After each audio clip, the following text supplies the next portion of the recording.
लोग ठीक से होंगे। आज की इस वीडियो में मैं आपको स्पाउस ओपन वर्क परमिट के बारे में बताऊंगा। अगर आप कनाडा में एक इंटरनेशनल स्टूडेंट हैं एंड आप अपनी वाइफ या हस्बैंड का वीज़ा फ़ाइल करना चाहते हैं तो आपको किन डॉक्यूमेंट्स की रिक्वायरमेंट है, इस वीडियो में सब वो चीज़ कवर करूँगा।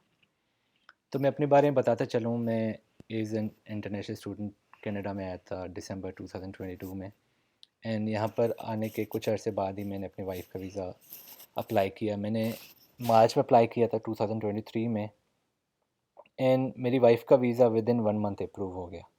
तो इस वीडियो में आपको ये बताऊंगा कि जो जो डॉक्यूमेंट्स मैंने अपलोड किए थे अपनी वाइफ की प्रोफाइल के लिए, अपनी वाइफ के एप्लीकेशन के लिए, वो वो डॉक्यूमेंट्स के बारे में आपको बताऊंगा। एंड मैंने जो भी केस फाइल किया वो मैंने खुद ही किया था, किसी कंसल्टेंट के थ्रू नहीं किया था। तो अगर आप भी अपने स्पाउस का वीज़ा फ़ाइल करना चाहते हैं, आप इंडिपेंडेंटली कर रहे हैं विदाउट एनी वंस हेल्प, तो आप ये गाइड फॉलो कर सकते हैं। लेकिन still I would recommend you to do more research, but फिर भी जो जो मैंने चीज़ें की हैं मैं आपके साथ शेयर करना चाहता हूँ ताकि आपकी हेल्प हो सके।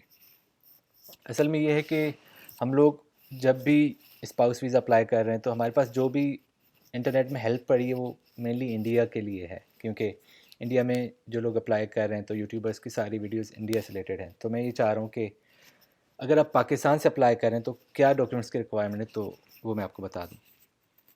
तो सबसे पहले तो आपका जो स्पाउस है जो पाकिस्तान से अप्लाई कर रहा है, like one spouse is in Canada, other one is in Pakistan. तो जो पाकिस्तान में वो एक मेन एप्लीकेंट है, तो उसकी उसकी साइड से जो डॉक्यूमेंट्स की रिक्वायरमेंट है वो क्या है वो मैं आपको बताता हूँ। सबसे पहले तो आपने प्रूफ ऑफ रिलेशनशिप शो करना होता है। अब प्रूफ ऑफ रिलेशनशिप शो करने के लिए काफ़ी डॉक्यूमेंट्स है जो आप शो कर सकते हैं। उसमें से सबसे इम्पॉर्टेंट चीज़ आ जाती है कि ओरिजिनल मैरिज सर्टिफिकेट। अब अगर आपका ये मैरिज सर्टिफिकेट इंग्लिश में नहीं है, उर्दू में है या कोई भी और लोकल लैंग्वेज में है, तो आप ओरिजिनल के साथ उसकी सर्टिफाइड ट्रांसलेशन शो करते हैं। तो आपका एक मैरिज सर्टिफिकेट हो गया। सेकंड चीज़, आपकी जो भी वेडिंग पिक्चर्स हैं या इंगेजमेंट पिक्चर्स हैं या कोई भी रिलीजियस फैमिली इवेंट्स हैं, जैसे आपने कोई ईद, दिवाली या होली कोई भी आपने स्पाउस के साथ गुजारी है, उनकी फैमिली के साथ गुजारी है, तो वो चीज़ आप अपनी एप्लीकेशन में ज़रूर शो करें, क्योंकि इससे ये शो होता है कि आपका एक स्ट्रॉन्ग रिलेशनशिप है, आपका रिलेशनशिप एक पब्लिक है, सबको पता है आपकी फैमिली साथ में रहती हैं। तो वो आप पिक्चर्स ज़रूर अपनी प्रोफाइल के साथ या एप्लीकेशन के साथ अटैच करें। उसके बाद वेडिंग कार्ड आप ऐड कर सकते हैं अपनी एप्लीकेशन के साथ, क्योंकि इससे ये भी पता चलता है कि आपकी शादी इस डेट को हुई थी। It's kind of a good proof of relationship. After that, अगर आप कनाडा आ चुके हैं या कनाडा आने से पहले आपके और आपके स्पाउस के बीच जो भी कन्वर्सेशंस हैं या कॉल रिकॉर्ड्स हैं, तो आप वो चैट्स कुछ शो कर सकते हैं। एंड अराउंड आप 20 पिक्चर्स, अगर आपकी वेडिंग इवेंट है या कोई पिक्चर्स हैं, अराउंड 20 to 30 पिक्चर्स आप अटैच करें तो बेहतर हो जाता है। मैंने भी कोई इतनी ही पिक्चर्स अटैच की थी। उसके साथ अगर आपके हस्बैंड का या वाइफ का पासपोर्ट है जिसमें उनके पेरेंट्स का नाम है, ये मैंने कहीं कनाडा की वेबसाइट में ही देखा था, तो उनके पासपोर्ट की पिक्चर भी जिसमें उनके पेरेंट्स का नाम है, आपके स्पाउस के पेरेंट्स का नाम, वो भी आप अटैच कर सकते हैं। एंड आफ्टर दैट, अब ये चीज़ कोई लाजिम नहीं है, but if it is available to you it also strengthens your case. तो आपके जो भी स्पाउस हैं, अगर उनकी कोई भी इंश्योरेंस है, इंश्योरेंस पॉलिसी है, तो उसमें एक बेनिफिशरी होता है। बेनिफिशरी में ये होता है कि अ, अगर स्पाउस को कुछ हो जाता है so you are the beneficiary और यू आर द नॉमिनी। तो अगर उनकी इंश्योरेंस पॉलिसी, तो उनके बेनिफिशरी में अगर आपके स्पाउस का नाम लिखा हुआ है तो आप वो इंश्योरेंस पॉलिसी का पेज भी शो कर सकते हैं। And then if you have any tax documents you can include that too. After that spouse की स्टेटमेंट ऑफ पर्पज़ आती है, तो इसको हम लोग लेटर ऑफ मोटिवेशन भी कहते हैं, तो आप वो भी अटैच अपने करना होता है। उसके बाद पुलिस सर्टिफिकेट जो आपका ऑनलाइन बन जाता है पाकिस्तान में, so this is very important, आपने ये भी शो करना है। And then you have to attach FRC family registration certificate, जो कि नादरा ऑफिस से विद इन 1 डे बन जाता है। एंड देन मेन एप्लीकेंट का NIC, अगर NIC आपका उर्दू या सिंधी में है या कोई भी लैंग्वेज में है तो आपने उसकी ट्रांसलेशन भी अटैच करनी है। एंड काफ़ी लोग अपफ्रंट मेडिकल करते हैं, मैंने अपने केस में भी अपफ्रंट मेडिकल किया था, जिसकी वजह से मेरा प्रोसेस थोड़ा स्पीड अप हो जाता है। तो अगर आप भी अपना स्पाउस वीज़ा अप्लाई कर रहे हैं तो कोशिश करके अपफ्रंट मेडिकल कर लें ताकि आपका टाइम ज़्यादा वेस्ट ना हो। एंड उसके बाद एजुकेशनल डॉक्यूमेंट्स हैं जो कि स्पाउस अब मैं इस बारे में बता रहा हूँ कि ये स्पाउस ऑलरेडी पाकिस्तान में है, तो ये सारी उनकी डॉक्यूमेंट्स की रिक्वायरमेंट है कि उनसे क्या डॉक्यूमेंट्स रिक्वायर्ड होंगे। तो उनके जो भी एजुकेशनल डॉक्यूमेंट्स हैं, अब इसमें आपकी यूनिवर्सिटी डिग्री है तो यूनिवर्सिटी की फ़ाइनल ट्रांसक्रिप्ट और उनकी डिग्री। उसके बाद अगर आपने इंटरमीडिएट किया है तो इंटरमीडिएट की ट्रांसक्रिप्ट एंड इंटरमीडिएट का certificate, same for matric and matric certificate. And then passport की एक स्कैंड कॉपी जिसमें पासपोर्ट का first page and last page show करे। एंड एप्लीकेंट की रेज्यूमे आपने अटैच करनी होती है, एंड उसके साथ उनकी एक स्टूडियो पिक्चर आपने अटैच करनी है वाइट बैकग्राउंड में, एंड उसकी डिजिटल कॉपी आपको चाहिए होगी, क्लियर कॉपी। अब ये सारे वही डॉक्यूमेंट्स हैं जो आपके पाकिस्तान में स्पाउस है उनकी तरफ से हमें चाहिए होंगे। So these are all the documents. After that, अब जो स्पाउस ऑलरेडी कनाडा में है, अब उनसे क्या डॉक्यूमेंट्स की रिक्वायरमेंट होती है, मैं उसके बारे में आपको बताता चलूँ। सबसे पहले तो लेटर ऑफ़ इनविटेशन। अब ये letter of invitation is just like an SOP और लेटर ऑफ़ मोटिवेशन, जो कि आपका कनाडा में जो स्पाउस है वो लिखता है कि why do I want my husband और wife to be with me. तो आपने ये दो दो पेज तक का लिखना होता है कि आप कनाडा में एज एन इंटरनेशनल स्टूडेंट हैं एंड यहाँ पर आपको काफ़ी मुश्किलात का सामना हो रहा है living as a separate partner. तो आपको एक सपोर्ट की ज़रूरत है, इमोशनल सपोर्ट की ज़रूरत है। तो उस लेटर आपने ये मेंशन करना होता है कि मैं पढ़ रहा हूँ, मुझे काफ़ी मुश्किलात का सामना हो रहा है, तो मुझे अपना स्पाउस यहाँ पर मैं उनको इनवाइट करना चाहता हूँ ताकि मुझे एक मोरल सपोर्ट हो सके अपने स्पाउस की। तो ये भी एक एसओपी एंड एसे की तरह ही होता है।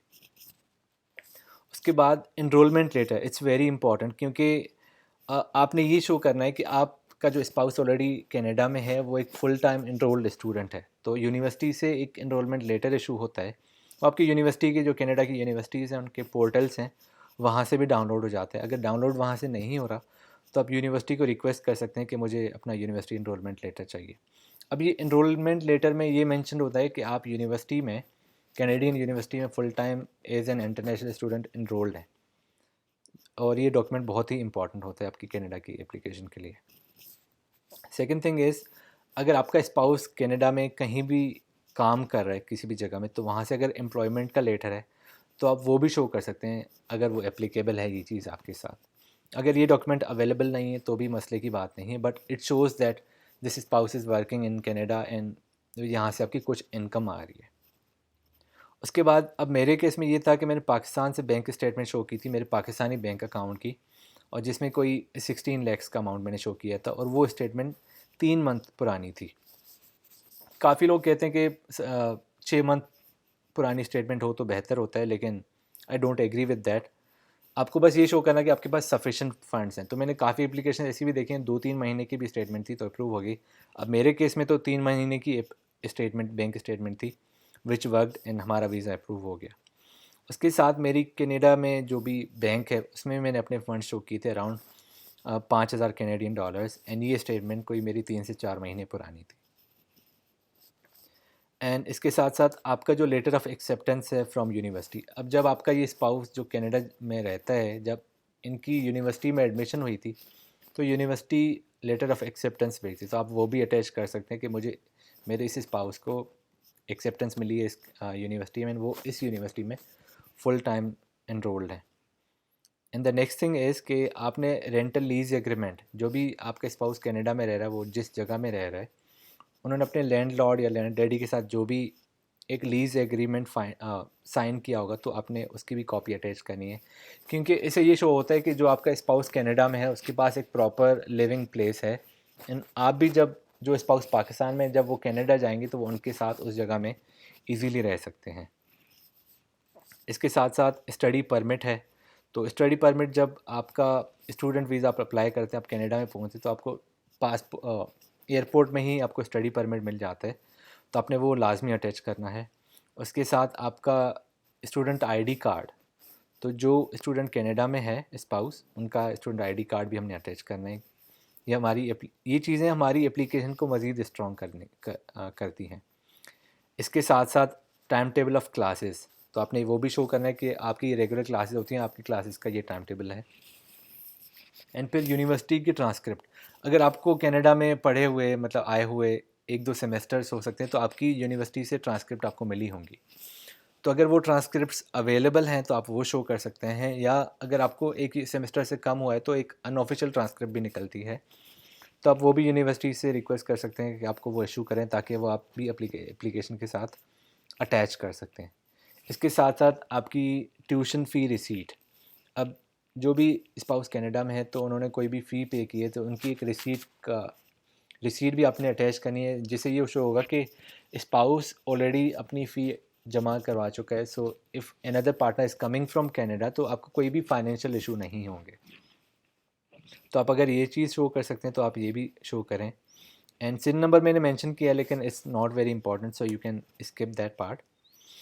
एंड इसी के साथ साथ अगर आपका स्पाउस या आपके पास कोई भी प्रॉपर्टीज़ हैं पाकिस्तान में, तो उनकी प्रॉपर्टी वैल्यूएशंस भी आप शो कर सकते हैं। इससे ये होता है कि आपके पास पाकिस्तान में इमूवेबल असेट्स हैं, तो ये स्ट्रॉन्ग होम टाइज शो करता है। तो अगर आपके पास कोई भी प्रॉपर्टीज़ हैं, गाड़ी है, कोई भी आपके नाम में या आपके स्पाउस के नाम में, जो भी स्पाउस पाकिस्तान में है या कनाडा में है, उनके नाम में कोई भी प्रॉपर्टीज़ हैं तो आप वो शो कर सकते हैं। या अगर आपके पेरेंट्स की कोई भी प्रॉपर्टी है तो आप वो भी शो कर सकते हैं।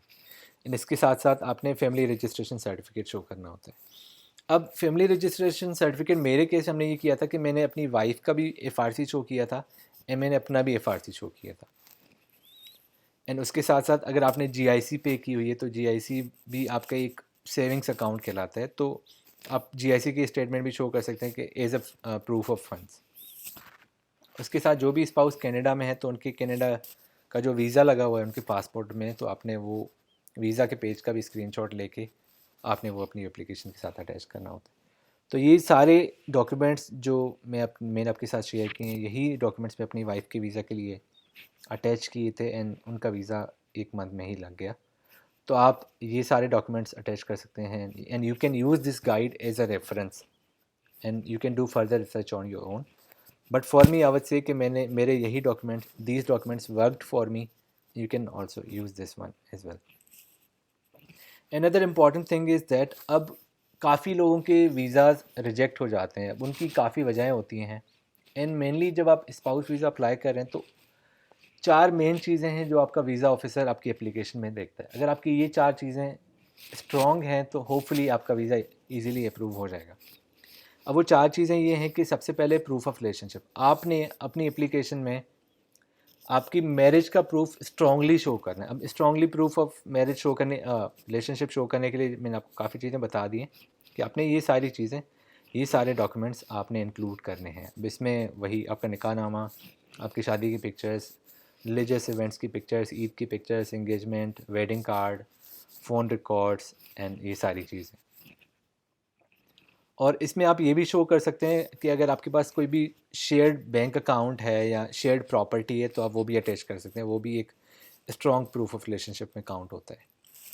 सेकंड चीज़ फिर आपकी आ जाती है proof that spouse who is in Canada is a full time enrolled student in a course and taking regular classes.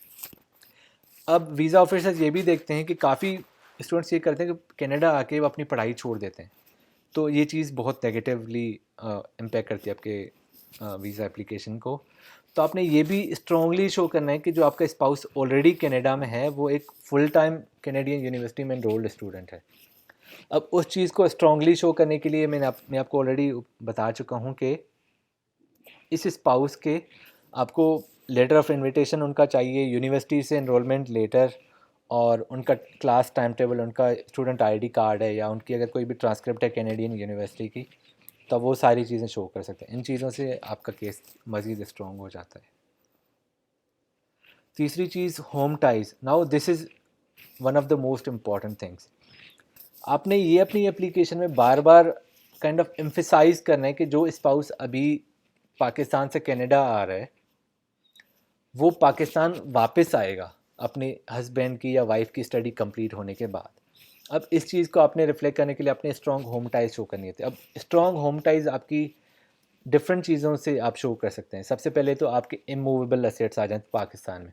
अगर आपके पेरेंट्स की कोई भी प्रॉपर्टीज़ हैं, आपकी प्रॉपर्टीज़ हैं, आपके हस्बैंड की या वाइफ की प्रॉपर्टीज़ हैं जो ऑलरेडी कनाडा में है, तो आप उनकी प्रॉपर्टी वैल्यूएशन शो कर सकते हैं। उसके बाद अगर आपकी अपनी कोई जॉब है, मतलब आप अगर मेन एप्लीकेंट है, अगर आपके पाकिस्तान में कोई जॉब है तो आप उसका भी शो कर सकते हैं कि मेरी ये जॉब है, मैं अपनी जॉब को 1 साल या स्पेसिफिक टाइम के लिए छोड़कर कनाडा अपने स्पाउस के साथ जा रहा हूँ, तो मैं वापस ये जॉब आकर कंटिन्यू करूँगा।